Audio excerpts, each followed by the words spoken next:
Old Grumpy Hunter here. I'm going to take these arrows and make them into these footed arrows.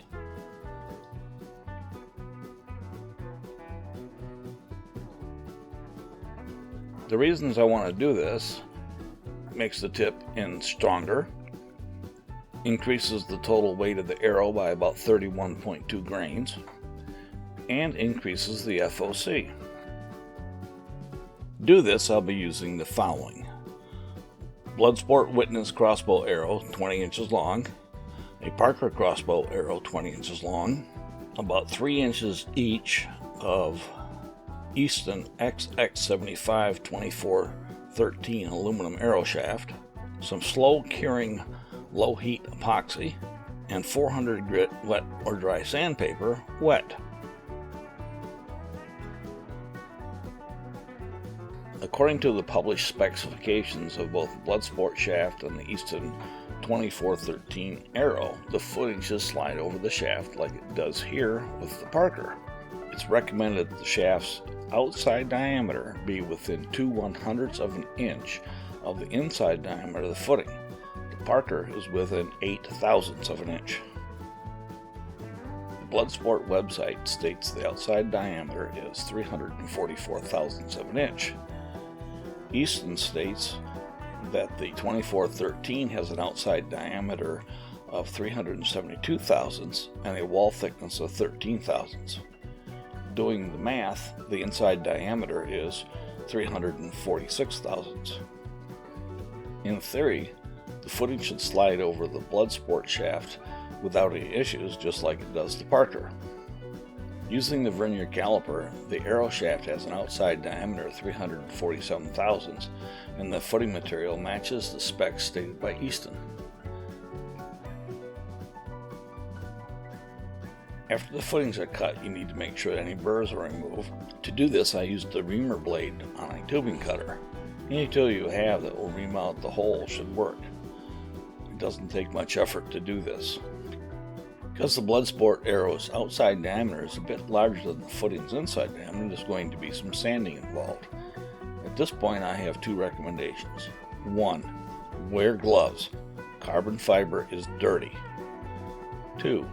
If your arrow has a witness area, cover it or it'll become discolored. When sanding, it's important to maintain uniformity and sand lengthwise with the grain of the arrow, not across it. You don't need a very large piece of sandpaper, just enough to wrap around the shaft. I'm using a piece that's about 1¼ inch by 2 inches.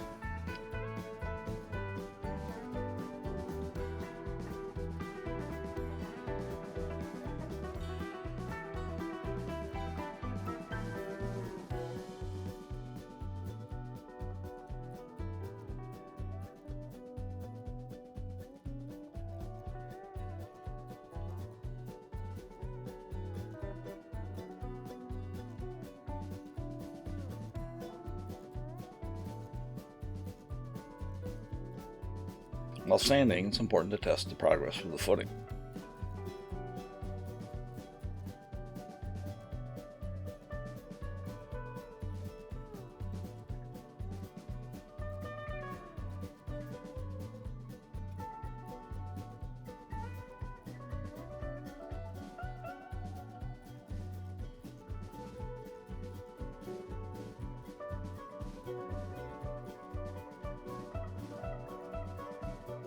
Once the footing fits, you'll need to clean off the carbon dust/mud on both the shaft and the footing before gluing.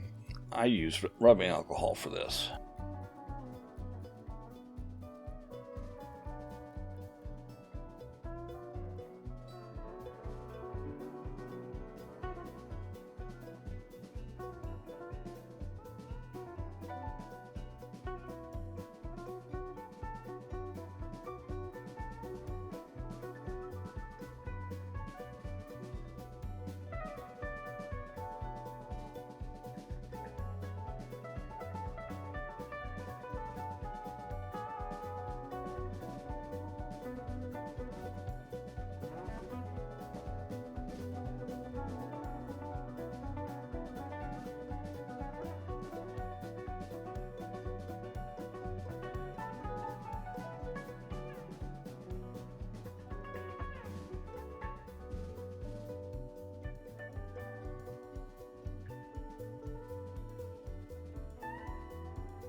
After both the shaft and the footing have fully dried, use the epoxy as directed, applying a thin layer around the shaft about a ½ inch from the insert.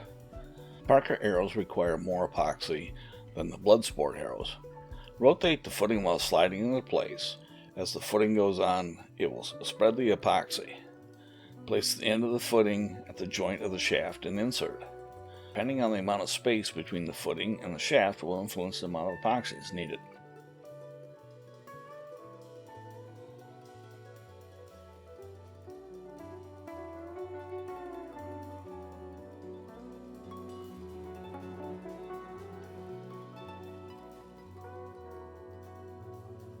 There needs to be a small amount of epoxy at the trailing end of the footing. Use a toothpick to spread out the epoxy there.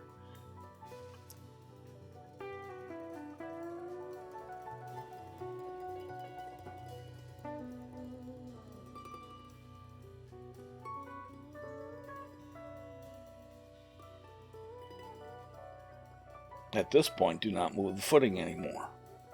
Set the shaft aside for 24 hours. Place the shaft so it will not get stuck to any surface. Once the epoxy is cured, if the joint at the trailing end is not smooth, touch it up with a little sanding.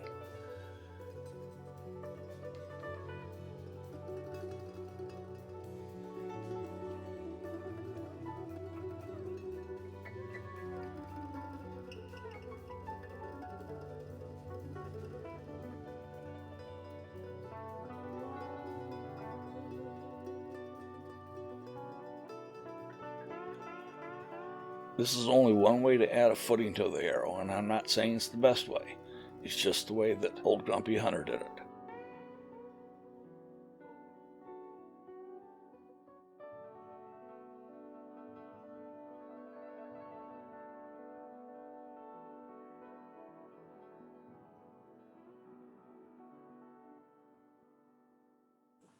Thank you for watching this Old Grumpy Hunter presentation. Please give it a big thumbs up, and if you haven't already, please subscribe to my channel, and don't forget to push the notification bell.